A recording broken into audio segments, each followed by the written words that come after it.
This Zoom replay was originally streamed autumn 2020 and is brought to you in part through the generous support of the Tibet House US Menla membership community and viewers like you. Thank you. Thank you so much, Chris. Thank you so much, Menla. Welcome, everyone. I want to acknowledge, first of all, that we're in the middle of so much. The pandemic, the fires out west, the hurricanes, climate change, our very democracy is at stake. I mean, so much is upside down. And here we are talking about money, another stressor in our lives. But turning money upside down is what we need to do. We have this opportunity to look at money from a new perspective. And money is something that we can actually gain agency over and decrease the stress around our finances. It's one area where we have some control. So yeah, as Christopher said, as questions arise, write them down, send them in the chat. And also as feelings and insights arise around money. I mean, here we are entering this kind of volatile field, this very taboo topic. Write down any feelings or insights that arise as we go along, and just keep checking in with yourself. I encourage you to keep about 75% of your attention on your own body and about 25% on what I'm saying. So the Dharma of money, creating your financial karma, that is a mouthful, right? I mean, even in a setting like this, that's a lot of words. And so I was sharing the title with a marketing genius that I know. He's a senior marketing executive. And I said, Fred, what do you think about this title, The Dharma of Money? And he said, I don't know what the blank that means, but I love it. And that's how this Dharma of Money title was born. And I think what Fred was really pointing to is that money needs to be looked at in a whole new way. That all the courses around money often deal with all the obvious things like 401k plans and taxes and investments and expenses. And the Dharma of money to Fred represented something wholly different. So that's what we're about today. And you don't need to be a meditator, a Buddhist, even a mindful practitioner to get the benefits from this program. So welcome to everyone, and welcome to everyone no matter what your financial situation is. So the Dharma of money, the Dharma is really about the teachings. It's about the way. It's about that which supports you. It's really about your truth, because my feeling about money is that your truth is the wisest and powerful thing. See, when it comes to money, we have so much common sense within us. We don't need to go outside. It's really about how do we let go of the emotions and some of the fixed beliefs that we have around money that are actually getting in our way. So that's what we're here to do tonight. So we're going to discover some of our money patterns tonight and how those money patterns are impacting us. And that awareness is a huge step. And then we're going to learn that emotional intelligence drives success more than anything else around money. Drives success more than even how much money you have or how much you know about money. It's all about emotional intelligence. The Dharma of money is really an opportunity. It's this rare opportunity to get quiet. There's so much noise surrounding us around money. And a lot of that noise is coming from the culture, our families. And this Dharma of Money program is an opportunity to move into stillness so we can actually hear our own inner voice around money. So tonight's a taste. It's an experiential introduction to the full weekend. That's September 26th and September 27th. So this is the first step, and I'm looking forward to all of you joining for that weekend. And I'll share more about the weekend in a little bit. So money for me, and just tune in and just Notice what's happening in your body as we're diving into money, just staying connected to yourself. Money for me has been a huge source of suffering in my family. My whole family split apart. I lost my aunt and uncle, my first cousins, over a money issue. I also just had so much impulsivity around money with spending and investing. So there's been a lot of frustration, a lot of angst around money. And I felt that if I get an MBA, a Master's of Business Administration, I will master money. I won't have any issues or conflicts or any division within me, any suffering anymore around money. So I went to one of the top schools in the country, Wharton Business School. I get my MBA and I graduate, and only to discover that my same behaviors are still acting out. And in fact, a couple of years after I graduated from business school, I ran into a burning building to get my stuff because I had this fixed idea from childhood that my material possessions were more important than my life. That's how insidious this is those beliefs can override what we know to be true. And that's when I realized it's like there's this iceberg, and the tip of the iceberg is everything we normally talk about money, our living expenses, our income, our investments, taxes, etc. And we think it's all about that. That's the stuff I learned at Wharton. But it's really about the submerged part of the iceberg. It's all our emotions. It's our beliefs. And that's what we need to get at. So this course is really about retraining our minds so we're less reactive around money issues. That's what it's really about. It's about developing new habits. So since getting my MBA from Wharton, I've spent like the last 30 years developing mindfulness practices to help myself and all of us heal money and have freedom around money and feel empowered and at ease with money.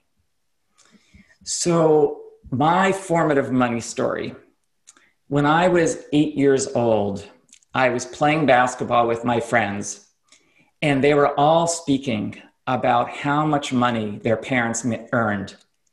And I got so excited by the numbers. I mean, even back then, the numbers seemed really large to me, numbers like $20,000 that their parents were earning. And so I raced home, and in my kitchen, and this is in New York City, I asked my dad, "Dad, how much money do you make?" Well, my excitement got diminished immediately because he gave me a glare that could have scared a cat. I mean, I knew that I had just crossed a line.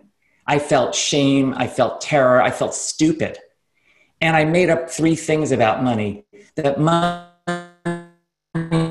must be the thing in the world, and you can never have enough of it. And don't ever talk about money. Well, you can imagine how that played out for me as a financial advisor, not being able to talk about money. Well, what often happened is I would not talk about fees, and that didn't lead to a lot of success. So we see how these patterns really run our lives. So I want to find out about your money stories. So you're going to have this opportunity tonight. Justin is going to magically pair you up with a partner, with a perfect partner that he's figured out. It's someone who's going to listen to you with complete non-judgmental attention. And you're going to have a few minutes to share what was a formative money experience for you growing up, like between the ages of 5 and 12. What happened? And maybe it wasn't so eventful like my story. Maybe it was just the lack of discussion around money, the silence around money, what you knew they should be talking about, but they didn't. So I'm going to give you this minute here to just recall that story. And if you can't think of something from childhood, then something more recent, but something that maybe had some emotional repercussion for you. And then you're going to say how that story is playing out in your life today. what you learned from that story and how that story is playing out in your life today. And Justin is going to share these prompts in the breakout rooms. So you're going to go a few minutes each way. You're going to play both roles, both the speaker and the listener, and you'll reverse. And then I'm going to give you a couple of minutes after you're done, just for a natural conversation about what you learned from this exercise. So a little bit more about the listening. You're listening with your body, so you can transmit emotional intelligence with your body, but no advice. You can ask clarifying questions, but really you're there to hold this safe space. And I'm going to ask also that we hold whatever we hear in these breakout rooms confidentially. So thank you for that. This is really about giving each of us this space to talk about money in a completely new way, with this sacred intention that maybe few of us have ever had a money conversation like this one. All right, Justin, so I invite you to take it away, to send people into their breakout rooms, and I will see you back here in 8 minutes. Enjoy. The breakout rooms are closed. Great. All right, everybody. Well, thank you for enduring with that process. I know that some of you got into rooms, some of you didn't. I want to actually give you the opportunity to do this exercise because it's powerful, and it's just as powerful, or can be just as powerful, even if you do it without a partner. So thanks for those who did it. I appreciate that. I know that we're trying to do a lot in this introductory session to give you a taste of the full weekend. And it was a little bit tricky, I think, to negotiate those breakout rooms this time. So we'll get all that squared away for the weekend. But for now, I invite you to write down just the very bare content of this money experience that you had growing up. You know, just the bare outline of what happened to you growing up that was very formative around money. Maybe it was something that happened at home, something at school, something with other family members or with your friends. Maybe it was something you heard on television, but something might have happened, or maybe it was the absence of something happening that alerted you to something around money. You learned something about money. And that's the next thing I want you to write down is, what did you learn about money from that experience? What message did you receive around money? And my example was, I said, don't talk about money was the message I got. So I'll be quiet for a moment here so you guys can write down both the skeleton of the story and what was the message you learned about money. And then the last question I'm going to ask you is, how is that message playing out in your life today? So like for me, I got the message, don't talk about money. And I find myself the challenge to talk about money in professional situations. So how is that message playing out in your life as an adult? So write that down. And then when you're all done with the writing, just read over what you've written and just notice what that feels like in the body as you're reading that to yourself. And let's all take a breath together and allow yourself to make a sound on the exhale.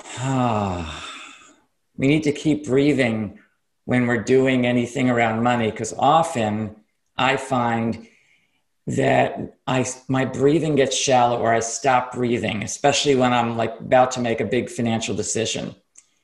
And when we're about to make a big financial decision, that's exactly when we need oxygen in our brain. So we've got to keep reminding ourselves to breathe when we're interacting with money. So now we're going to take this exercise one step further. And I invite you to close your eyes for just a minute. And I'm going to ask you a question with your eyes closed. So as you're with your eyes closed, just tuning in to your body, noticing what you're feeling, what sensations are arising.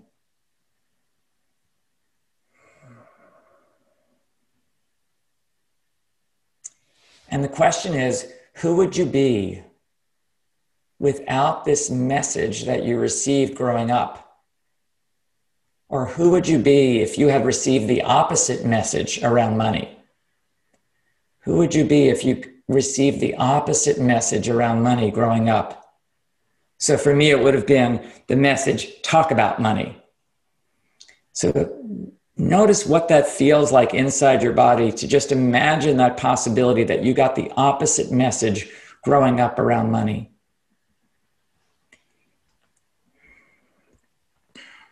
And then as you're ready, as you're aware of those sensations and feelings,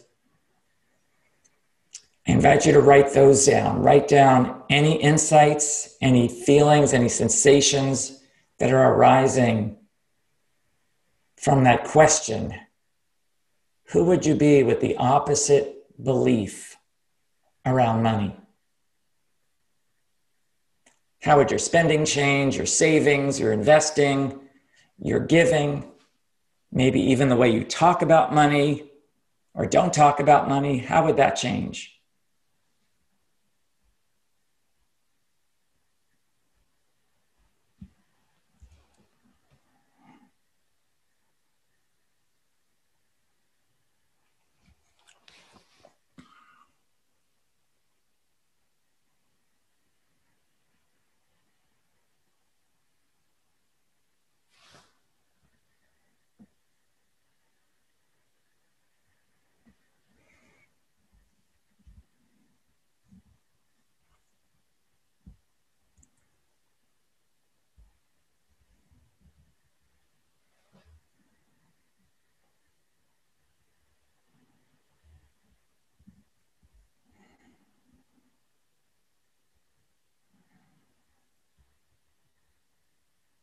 All right. Well,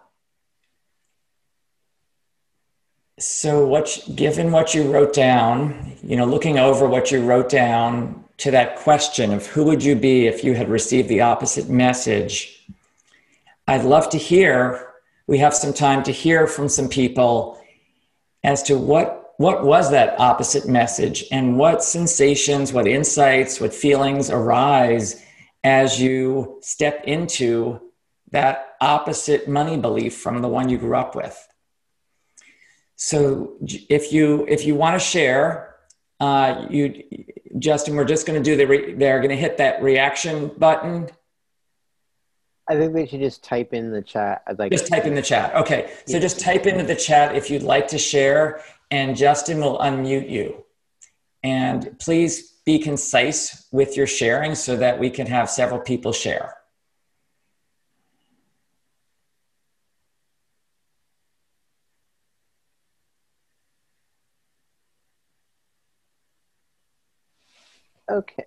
Okay, so the first one's going to be Anna Monica.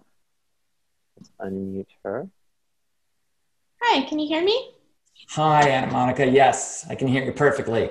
Hi, Spencer. I don't know why my video, it says the host won't let it turn on, but it's me and I'm here and it's nice to be here and to see you.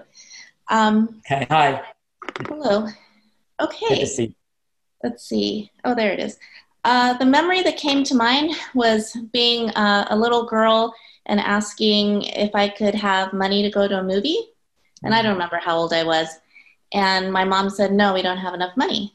And in my little girl mind, I remember looking around the house thinking, we have a house, we have some pretty things. How is it possible we don't have money? I just didn't understand.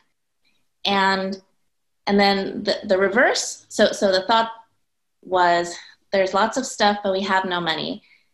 And the opposite message would be, there are lots of things, and there's plenty of money. There's enough money for more. And I've never had that thought before. Wow. And that just feels really wonderful. Like, wow. So thank you. A new thought. Yeah, thank you, Anna Monica, for that. Yeah, that's worth, just playing with that possibility that you could have had the opposite message, and we can actually start to train our minds to actually step into that other message and sort of find that equilibrium place within ourselves. But I also really got from that story just the confusion around money growing up, that so many of us felt this sense of not knowing what we can afford, what we can't afford. There's often a lot of confusion around money. And so much of this work is about getting clear. Yeah. And a little bit of unable to fully enjoy, because there is that thought in the back, but wait a minute, there's not enough. Yeah.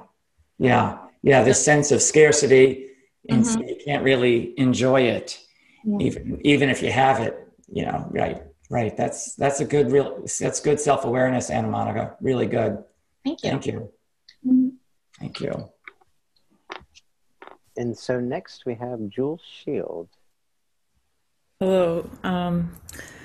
So my memory was that my parents always, and not just my parents, but my grandparents and everybody always said that we have to work very hard for our money, and that I wouldn't be able to make a living doing what I love, and that I should look for, real jobs. What I've learned, because I couldn't help but do what I love, and so I stepped out really early on my own, left home at, I think I was 16 when I graduated from high school and went on to college, but I couldn't give up on what my passion was to do, and I feel like the gift is that I've overcome, and I've proven them wrong, that I can do what I love to do, and although I'm still working pretty hard at it, especially right now, but I love what I do, so it's okay. But it's interesting. I feel like I've overcome so many of the beliefs and the programming that my parents and grandparents and the culture taught us, I've been self-employed for over 40 years, and I've made a good living at times, most of the time, until I moved to California, and it's going to get better again, but it's been empowering me, in a lot of ways, because I know I'm doing what I'm here to do, and that's good. Yeah, it sounds like you really did break free from that conditioning, from those messages early on. Well, I've been, like what I do, I've been doing it my whole life. And even though I did start working when I was 10 years old, I was doing corn in the cornfields, but then as I got older, I started doing what I loved to do, so. That's great. Great. So you really turned money into something that could be connected to something you love, not just about earning money. Absolutely. Yeah. I mean, it's energy. Yeah. Love that. Thank you so much, Jewel. You're welcome. Thank you. Next we have Brooks. Hi, everybody. So the image that I got when I was reflecting on the past was, I remember when I was about 5 or 6 years old, and my father, he asked me if I wanted to help him do some yard work. And that was like a really big honor, I was just, oh, wow, and I helped him. I remember what we did, some kind of digging or something. And then when we were done, he took a nickel out of his pocket and he gave it to me. And I was like, oh my God, I felt so honored to get this nickel from my dad. And it was this feeling I'd never felt before. And I could feel it resonating through my whole body. And so I got this sense that that's how someone approves of you. You got some money. I mean, it was very clear. He didn't say you did good work or I love you. It was like, here's the nickel, Yeah. And I think underneath there was a feeling of love, but I got this sense that that's approval. Yeah. And so I kind of grew up with this feeling that if I'm not getting money, I'm doing something wrong, or is there something wrong with me? Because when I get money, I'm always really happy. But if I do stuff and I'm not making money, then I have this sense, so I'm doing something wrong. And so when I close my eyes and I imagine what would I be if I was brought up the opposite way, So my name is Brooks, and I thought I'd be a Brooks. I'd be a river. There'd be this flow. In a river, there's no hesitation. There's a constant movement. There isn't stop and start or anything like that. So I felt that there'd be this flow and this generosity, because right now I have a hard time spending money, and I don't have that much money, but spending is like, I get really nervous about it. And so I had a sense, though, that this understanding helps. It's healing to imagine the flow, Yes. and Yes. and I know there's a flow. I mean, that flow exists because there's people out there, and there's money, and there's life like this flow. So yes. Yes, that's beautiful, Brooke. Beautiful. I'm going to say a couple of things. One is I just want to appreciate you and everybody for sharing, because I think just speaking about money is breaking a cultural taboo. It really is. I mean, we've been trained to not talk about it. It's like as taboo as sex or politics. It's not an easy topic. And by speaking in front of a group like this, you're actually, kind of building new neural pathways in the brain to allow yourself to step into these conversations that are so important to be able to articulate. So I appreciate that. And yes, I really want to validate you that so many of us had that connection between love and money growing up. And then we can almost get into a funny dance with money later on where, well, if I do this work and I earn money, is that for love or is that for just, living? And it can get confusing again. yeah, So I really appreciate the way you articulated all that. So thank you, Brooks, for sharing that. appreciate it. Thank you. Yeah. Is there another share, Justin? No, I think we got through everybody. Okay, good. Well, thank you. That was all really good. Thank you. So I thought I'd share a little bit about the weekend workshop. So I mentioned one other person wanted to share. Patricia, do we have time? Oh, sure. Patricia, yes. Let's get Patricia going. Unmute me. Hi. Hi, Patricia. Hi. So I when I was 12 years old, I was going into 6th grade, and every year we went to Kmart and we bought clothes for school. And this year we usually would go the middle of August, and school started, end of August, and it came to the last day, and my mother, I'm like, why? I'm like, I can feel my heart beating now. And I'm like, Mom, why aren't we going? Can't we have to go? This is the last day. And she kind of led me along that we were going to go. And then the last minute she threw the bomb on me and she said, we're not going.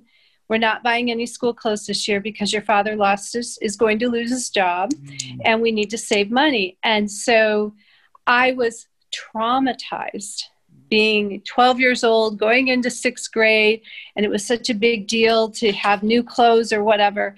And so I associate the lack of money with trauma. Yeah. And as a result, I if I switch that and just, feeling like, I have enough and everything's fine and I will be supported and I will be taken care of.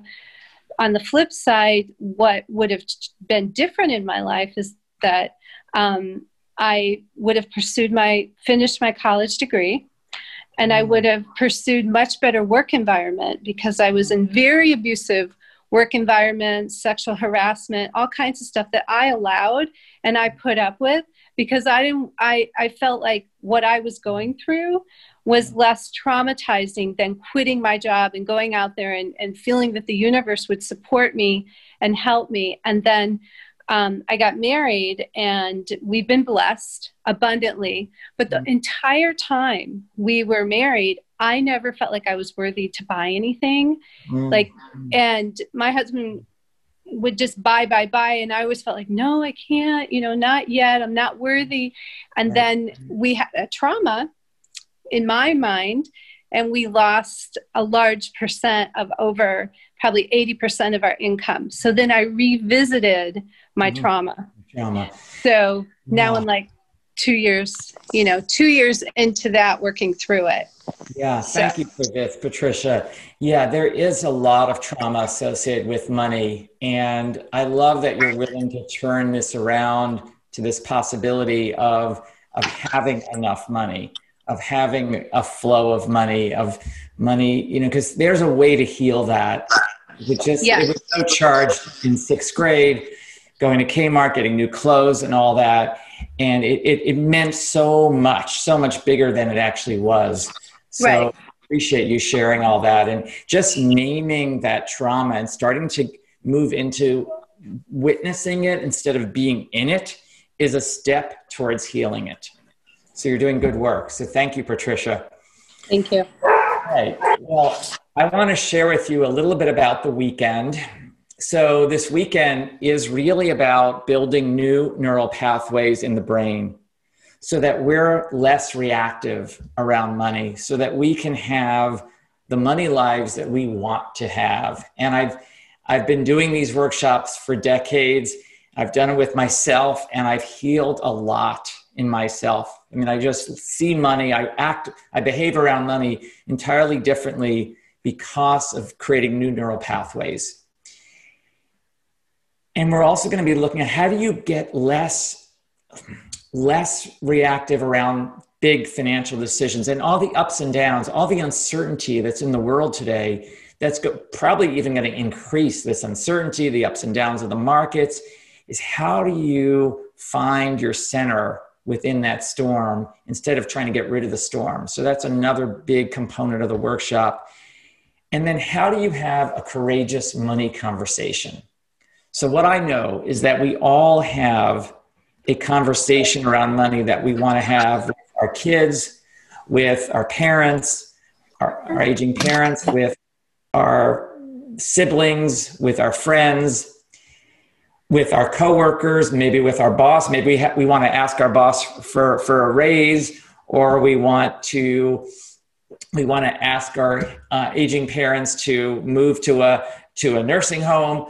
Those are tricky conversations. So we're going to learn how to have that courageous money conversation, because that not having that conversation is probably adding a lot of stress to our life. And so much about this workshop is recognizing that there is so much stress in the world today that we need to let go of is any stress that we can. And money is an easy place actually to decrease stress around.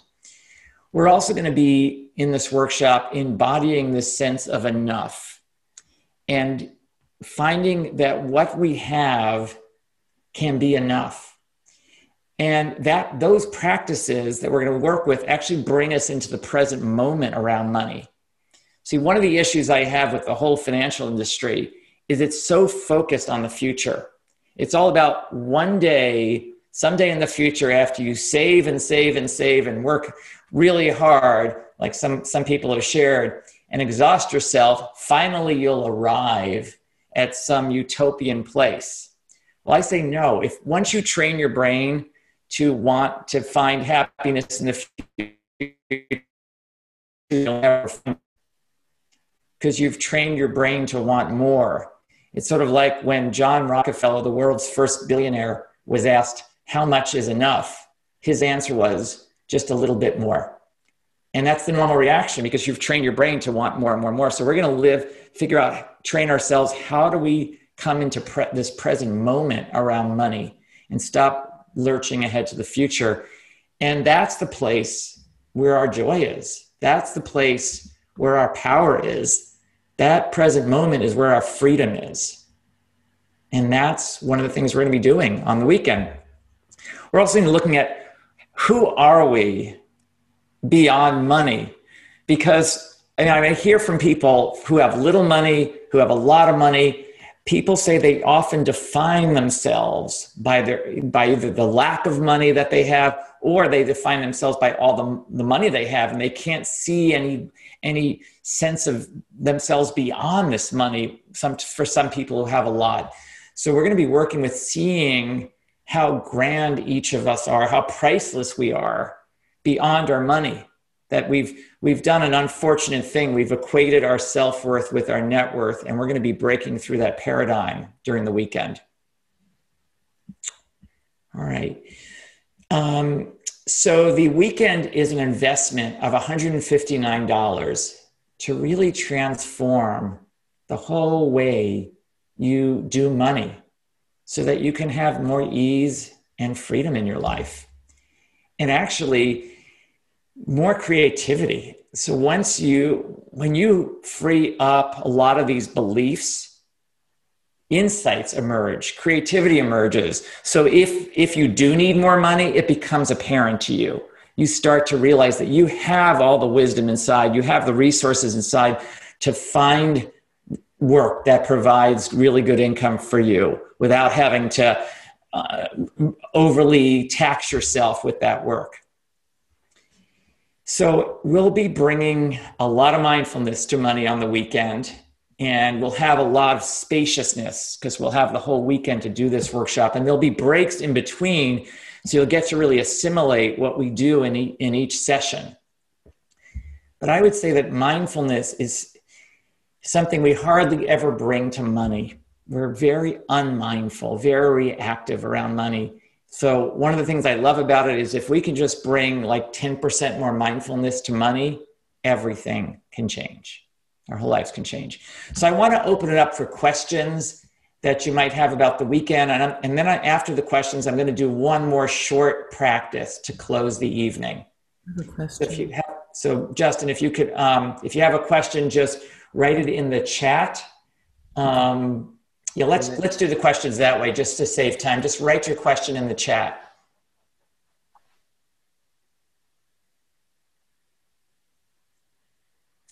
Okay, so can someone attend one of the 2 days?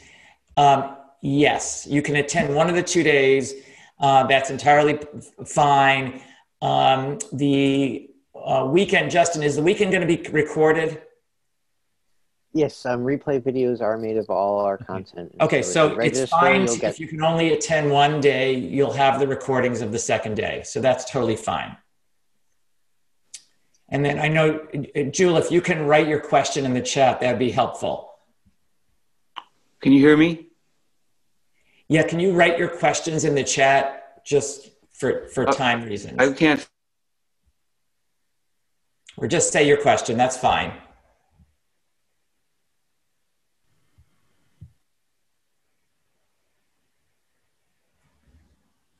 There we go. We'll unmute you there, Shannon. How is the weekend workshop different from other money workshops? Okay, that's a great question. Most money workshops focus on that tip of the iceberg of how do we invest better? How do we save money? How do we decrease our taxes? How do we handle insurance? That's most money workshops. This workshop is working on the submerged part of the iceberg. It's working on our brains, that even though our minds know how to save, we know how to invest, we don't do it. I mean, some of the brightest people in the world, people with PhDs in finance, are doing the foolish things with their money. I mean, you don't see this in other fields. That's what's unique about money, is really smart money people do really silly and impulsive things with their own money. So it's a very different kind of workshop from any other money workshop. All right.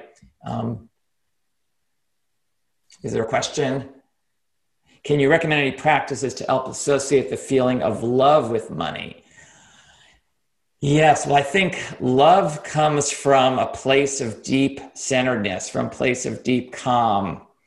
And I think then that allows our hearts to be available when we're not stressed and burdened by worry and uncertainty in our lives. And so much of this weekend is going to be about finding that sense of fullness within ourselves right now, moving into this present moment. And I think that in itself will expand our ability to feel love in our lives.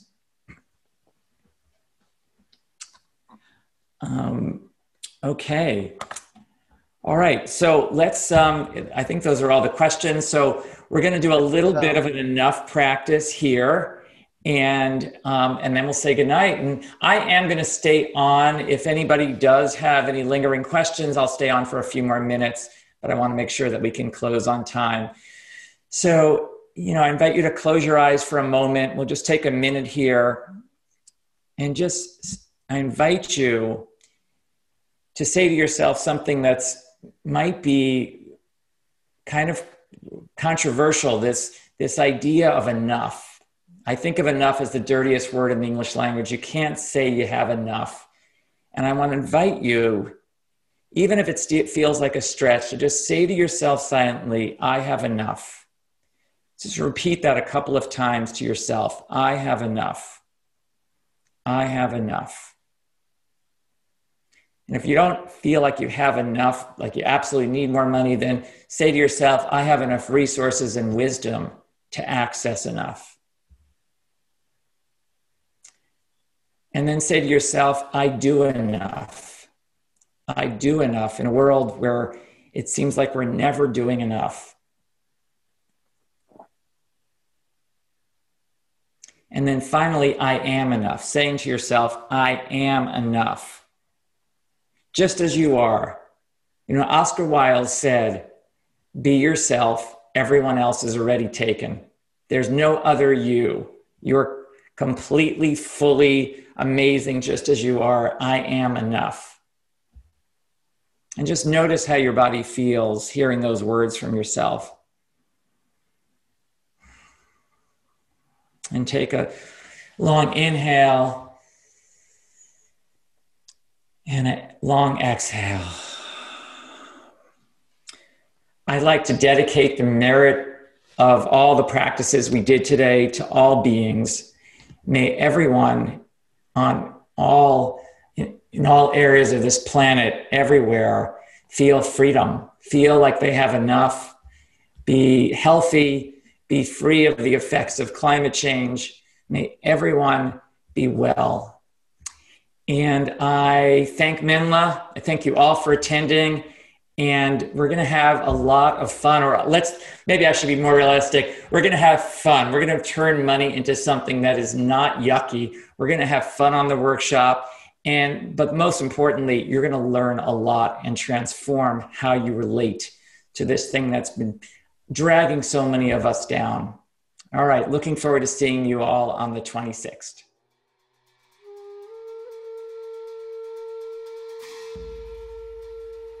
This video was brought to you in part through the generous support of the Tibet House US Menla membership community and viewers like you. To learn more about the benefits of Tibet House membership, please visit our websites at tibethouse.us or menla.org.